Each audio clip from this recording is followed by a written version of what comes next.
এত সুন্দর লাইটিং দেখতে দেখতে আমরা কোথায় যাচ্ছি চলো সেটাই তোমাদের সঙ্গে শেয়ার করি। হাই এভরিওয়ান, আমি সুতপা বিশ্বাস। আমার এই চ্যানেলে নতুন একটি ব্লগে তোমাদের সবাইকে ওয়েলকাম। আগের ভিডিওটাই তোমাদের সঙ্গে শেয়ার করেছি নগর কীর্তনের একটা সুন্দর মুহূর্ত। আজকে রাত্রেই আমরা গেছিলাম মেলাতে। তো দেখো প্রথমেই কিন্তু আমরা ঠাকুরের কাছে চলে এসেছি, মানে রাধা কৃষ্ণের কাছে। তারপর এক এক করে প্রত্যেকটা রূপ আমরা দেখে নিয়েছি। এখানে কিন্তু জগন্নাথ দেবও ছিল। আর তারপর দেখো এদিকে কিন্তু আমাদের বন্ধুরাও চলে এসেছে, মানে সাগর আর প্রিয়া। তারপর কিন্তু আমরা মেলাতে গিয়ে দেখছিলাম মেলাতে কি কি এসেছে। আমাদের সঙ্গে কিন্তু বেশিরভাগ টাইমই সাগর আর প্রিয়া থাকে। আর আমি কিন্তু মেলাতে একদমই সিম্পল ভাবে চলে গেছিলাম, খুব একটা সাজিনি।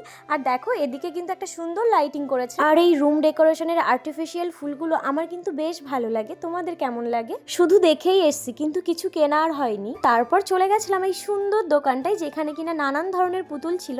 আর আমি ঋত্বিকের কাছে বায়নাও করেছিলাম যে আমাকে একটা পুতুল কিনে দাও। তবে একটা সুন্দর পুতুলের দিকে আমার চোখ গেলেও ওই ড্রেসটা আমার খুব একটা পছন্দ হয়নি। কোনো জিনিস পছন্দ হবার পর যদি সেটাকে না নেওয়া হয় তখন কিন্তু ভীষণ কষ্ট লাগে। আমি এতবার চাইলাম পিঙ্ক কালার আছে কিনা, দাদাটা দিতেই পারলো না। আজকে মেলাতে যাওয়ার অন্য একটা কারণও ছিল, কারণ সাগর বলছিল আজকে ফেরি থেকে গান গাইতে আসবে। আমি তো আগের ভিডিওতে বলেছি যে 7-8 দিন মেলা হয় আর প্রতিদিনই কোনো না কোনো প্রোগ্রাম থাকে। আর আজকে ছিল এই ফেরি ব্যান্ডের গান, ভীষণই সুন্দর গেয়েছিল গানগুলো, খুবই ভালো লেগেছে। আর গান শোনার পর আমরা গেছিলাম আবার মেলার দিকে, যে কি কি দোকান এসছে আর কি কি খাবার এসছে সেটা দেখার জন্য। এদিকে সাগরের কাণ্ড দেখো, ওর কোলে দেখি একটা ছোট্ট পুচকু। তারপর কিন্তু সবাই মিলে চলে গেছিলাম ফুচকা খাওয়ার জন্য। ফুচকাটাও খুবই টেস্টি ছিল। আর এদিকে ঋত্বিকের কাণ্ড দেখো, বড় একটা বন্দুক নিয়ে সে নাকি বেলুন ফাটাবে। তাও বেলুন তো ফাটাতে পারলো না, শুধু শুধু টাকাটাই নষ্ট হলো। আর তোমরা কারা কারা রাশে এসছো অবশ্যই কমেন্টস করে জানিও। টাটা।